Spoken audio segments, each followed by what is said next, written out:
Hey, it's December. It's cold. We're on the St Clair River. I'm with the walleye doctor himself, Ali Shakoor. And hey, why wouldn't we be out walleye fishing right now? Why wouldn't we? We're back at it again in the late season, except this time there's no hard driving wind. There is no snow, but it is cold. So we're going to get out here on these crystal clear waters of the St Clair River and try to bring you the next bite. Just looking for the next bite, next bite, just looking for the next bite.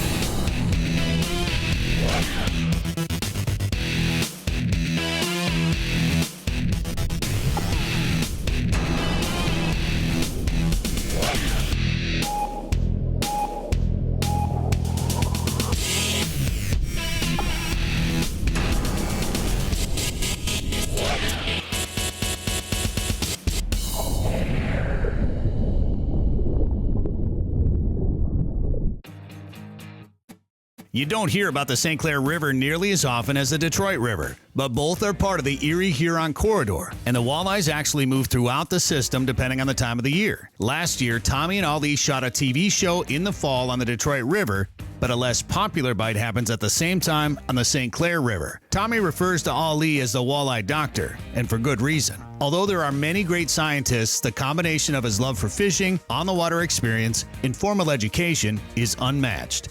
Ali has a master's degree in resource ecology and management with an emphasis on fisheries, and he's currently working on his doctorate in aquatic ecology, and part of his dissertation deals with walleye biology. We would argue that there's no better angler to help educate on the Erie-Huron corridor than Ali, the walleye doctor.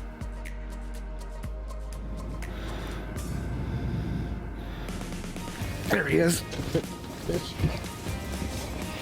There he is, Ali. We'll take him. Barely hooked. He's not real big. Nice. Now that's a mini right there, isn't it? Yeah. We're calling it a mini. Yeah, that's a mini. But that's a perfect 15-inch eater, actually. Oh yeah. You know, everyone gets so enamored with catching a big fish and everything, and they forget about table fare sometime. Those fish in those 15 to 17 inch range are perfect eaters. So. Oh yeah, knock a nice slab off the side of that one. Yeah, that's dinner right there. Oh yeah. You know, I always think about selective harvest though when you are catching these fish. I want to hit that pyrite shiner again. Mm-hmm. Well, let's get another one. All right.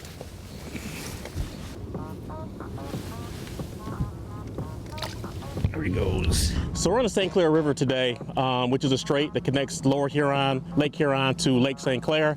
And we came down here to chase these walleye. You know, we started early in the day out in the shipping channel, out in the southern part of Lake Huron, thinking that those fish had, migrated down and they were going to maybe overwinter there before they come into the river to kind of hang out before they spawn. But there was nothing out there really. So in those kind of instances where those fish aren't really where you expect them to be, we had to start looking. So we came into the river, we found a tributary that was pumping some dirtier water. And even though the water in here is 3 degrees cooler than what's on the lake, which is really surprising to me right now, the fish were in this dirtier water, probably made them feel a little bit safer and maybe, feed a little bit better in here. So we've been catching these fish in 12 to 35 feet of water. But just a tip that, when those fish aren't where they should be, we talk about the migration in the past, we talk about where they should hold, they are going to go to where they feel safe and where they're going to find some better conditions. So, you don't want to fish memories, you always want to look for better conditions for those fish. That fish absolutely cracked it. Oh, yeah, this is a nice one. Oh, man. That was unbelievable. You talk about a vacuum bite. Yeah, he smoked it. Here he comes, buddy. Yeah, good one. Good fish. Good one. Look at that fish. Oh, wow. Great fish. Man, that thing just absolutely crushed it. There you go. I can't help it. I get so jacked on a good jig bite like that, dude. That's so cool, man. Great looking fish. That's another one on that pyrite shiner. Yeah, the old 4-inch gulp pyrite shiner. You know, once again, we're kind of dealing with some a little bit stained but fairly clear water here, and yeah, that's tricking them for sure. But what a nice fat that's fish. A female probably, fat huh? Fish, yeah, starting to put on some eggs, getting ready for the spawn next year a little bit. Let's see that thing. Look at that. Great fish. Man, you gotta love it. Great fish. Little St Clair River special, Yes, huh? sir. Yes, sir. Let's go. Let's get another one, buddy. I gotta dig through the Berkeley box here. There she goes. The next bite is brought to you by Mercury Marine, Go Boldly, Schaefer's Specialized Lubricant, Putting Equipment First, Nitro Boats, Performance Fishing Boats, Bass Pro Shops and Cabela's. Your adventure starts here. Berkeley, your fish, our science. And PowerPole, Total Boat Control.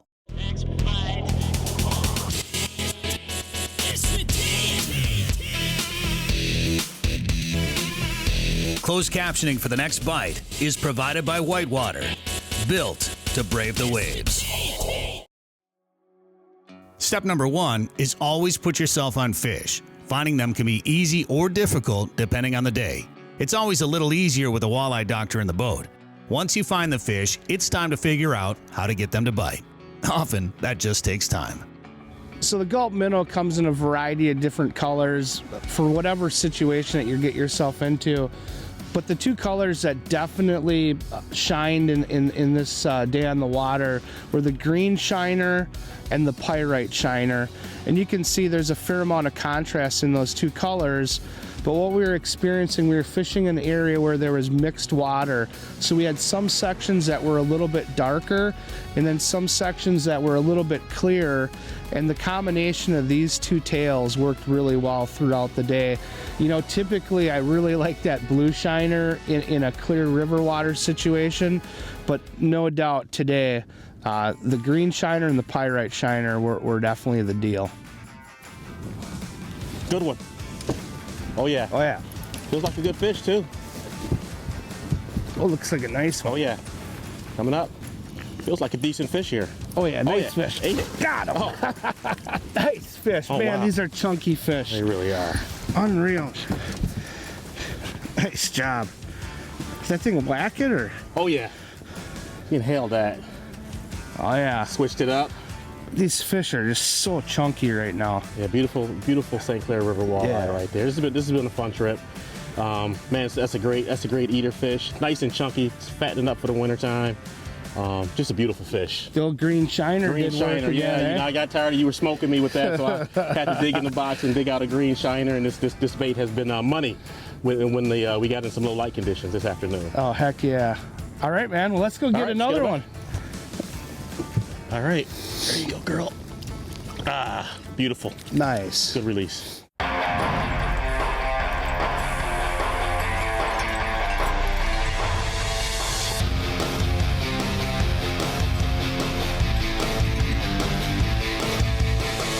Total Control, presented by PowerPole. 20 years of trust evolved from Total Boat Control. Here she is, and I got one of the new PowerPole Move PVs. It has a 72-inch shaft, which is one of the reasons that I waited for it. Really easy motor to use. It's super, super heavy duty. I mean, where a lot of the gears for turning and stuff are plastic, this is basically more automotive style, so it's going to last, you know, much, much longer. If you look real closely at the unit, it's just high quality stuff and super quiet. It's got a fantastic anchor mode on it where it's extremely accurate. The remotes on it, actually I've got two remotes. One has a charging station that I just hang the remote in my boat, so I always have a newly charged one at my fingertips. But to be real truthful, I'm into the 4th month and even in some cold water use here on my other remote, and I have not run out of power for it. So it's, you know, the one thing here is you'll never have to worry about going out and having a remote that doesn't work, because between the two, you can keep one always on the charger and one always fully charged. So that is really cool, really cool. And it's got a lot of cool features. You can get remote buttons for anchoring, you can get remote buttons for continuous on, that you can just step on, you can put them on your floor. There's all kinds of really neat things about this motor. But one of the things I like, you know, it's hard for me to get a motor up and down now with this muscle disease that I have.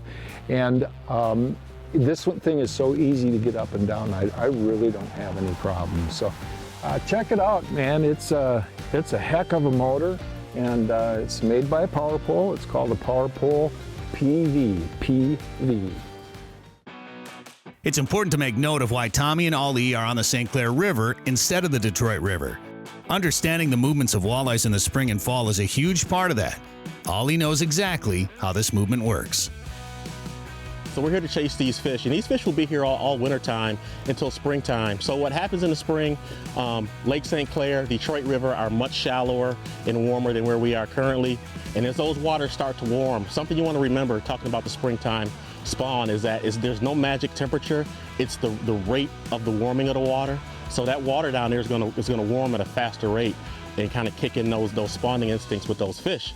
They'll go down there and spawn, and then they'll start to come back up here to look for cooler water. So again, coming back to this cooler water in the St. Clair River. So this is a great spot to come fish in the fall, looking for those fish that are staging before going into the winter. But then in the springtime, you can catch those post-spawn fish that have already spawned in Lake Erie and Lake St. Clair, but you're still going to have some pre-spawn fish that have not spawned here in the St. Clair River. So again, just a great opportunity to come up here and really get after some walleye in 2 different stages of the spawn to kind of increase your chances of success.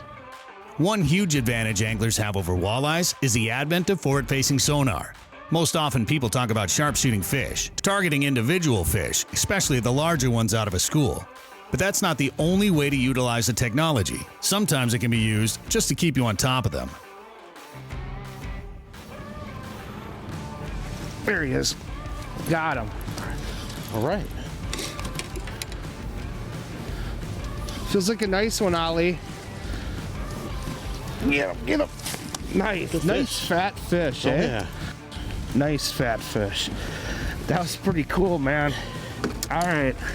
Don't forget these. I think we might have figured out what's happening here. It's strange, but these fish are super shallow right now. And we just slid up a little bit. Yeah. You know, I was seeing them on the forward-facing sonar, and that's the cool thing about it now. I mean, there isn't any guessing as to where they are. If you aren't seeing them, they aren't there. And when you are seeing them, you better get baits in front of them. That was your first pitch, right? Yeah, absolutely. All right, so, that's good news. Yeah, here we go. All right. Let's get this one back. I just smoked it too. Little pyrite shiner. All right, let's get it back. So you hear us talking a lot about our forward-facing sonar, and there are so many different ways to utilize this technology. And where I really love to take advantage of that is in a river situation. You know, typically when you're river fishing, you make a drift. If you catch one, you try to duplicate it again. If you don't catch one on that drift, you just figure the fish moved along. Well, one of the things that's key here in river fishing for me now is the entire time that I'm making my drift, I'm keying in on whatever depth I've decided to make my pass on, but I am scanning back and forth the entire time, and what that does is it allows me to quickly recognize when those fish move up or down the break line. And in a situation like this on the St. Clair River, where you have this giant Lake Huron running into the river, and that current is kind of pulsing, so it's constantly changing, and as that current changes, those fish are also going to reposition. So utilizing my forward-facing sonar absolutely increases my ability to quickly recognize how those fish are setting up. There he is. Yeah, nice one.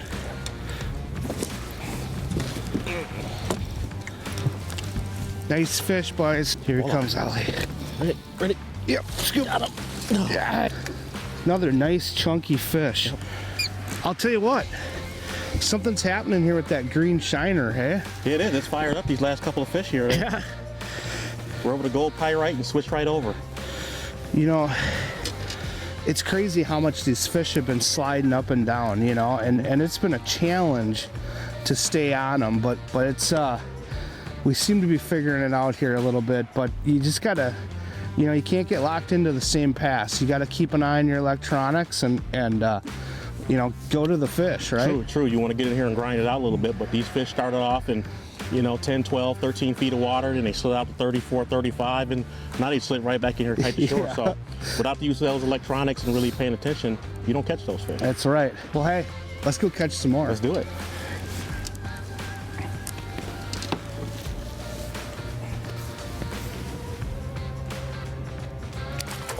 Here he goes. The next bite is brought to you by Mercury Marine. Go boldly. Schaefer's Specialized Lubricant. Putting equipment first. Nitro Boats. Performance Fishing Boats. Bass Pro Shops and Cabela's. Your adventure starts here. Berkeley. Your fish, our science. Lowrance. The ultimate fishing system. And PowerPole. Total boat control.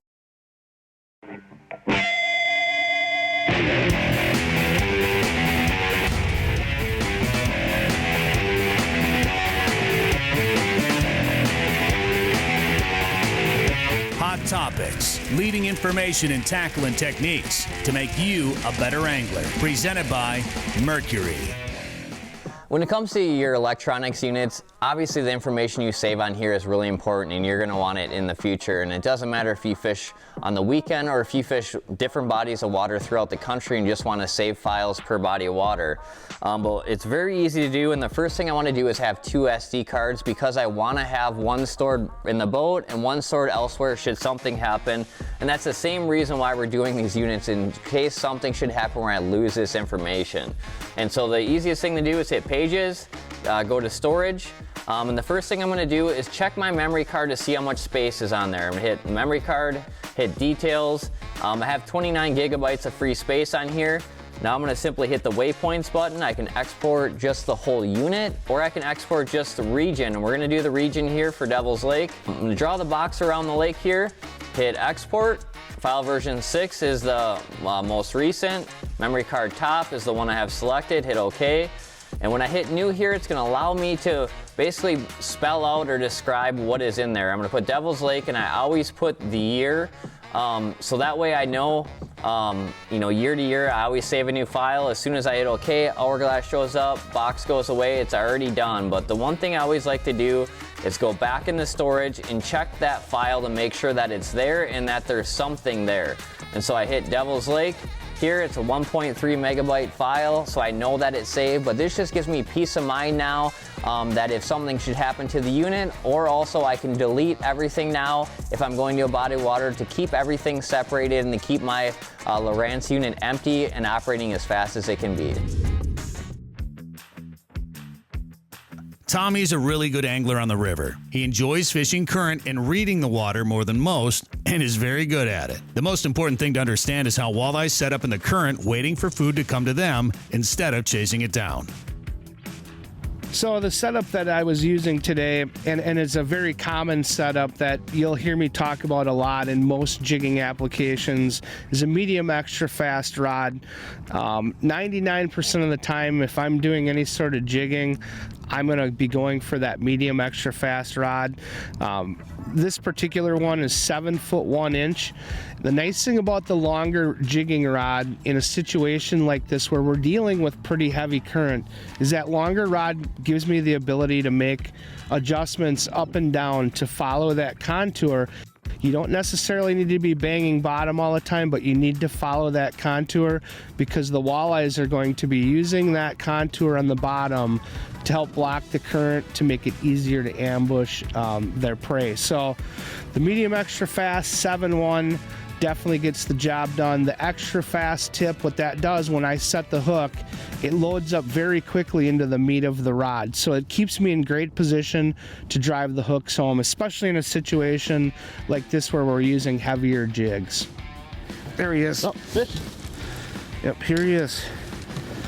Pretty nice fish, Ollie. Oh yeah. Come on. Coming up in that crystal clear water. Oh yeah. Come on, baby. Yeah. Here he comes. Got him. Nice. Oh yeah. Nice fish. What a beautiful St. Clair River walleye. Yeah. Little color change on that one. Oh yeah, he switched it up on me. Yeah. That one ate it too. Nice fish. Hey, I'll tell you what. This has been kind of a challenge this time around, Big but challenge. you know, I got a chance to see the beautiful St. Clair River. It's always a great time sharing the boat with you, and I'll tell you what, I look forward to the next time, buddy. Yeah, it's been a great day. Like you said, it's been a grind, but you know, we scratched out some fish, and it's been awesome. I appreciate the opportunity. It's been a great day. Yeah, you bet, man. Let's get this one All right, back. let's do it. Oh boy.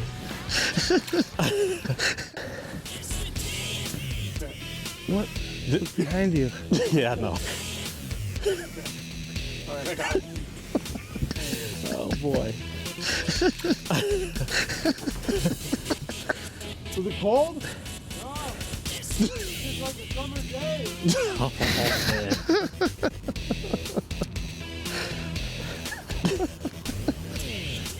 There's your blooper. Big fish.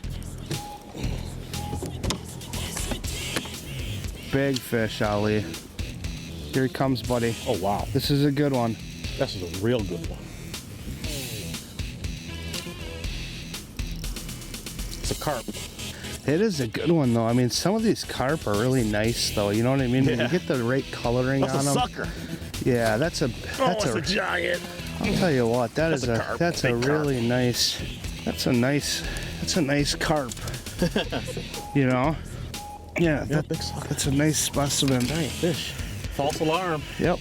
Beautiful fish. Broke my heart. Yeah. Let's get it back. Non-walleye Wednesday.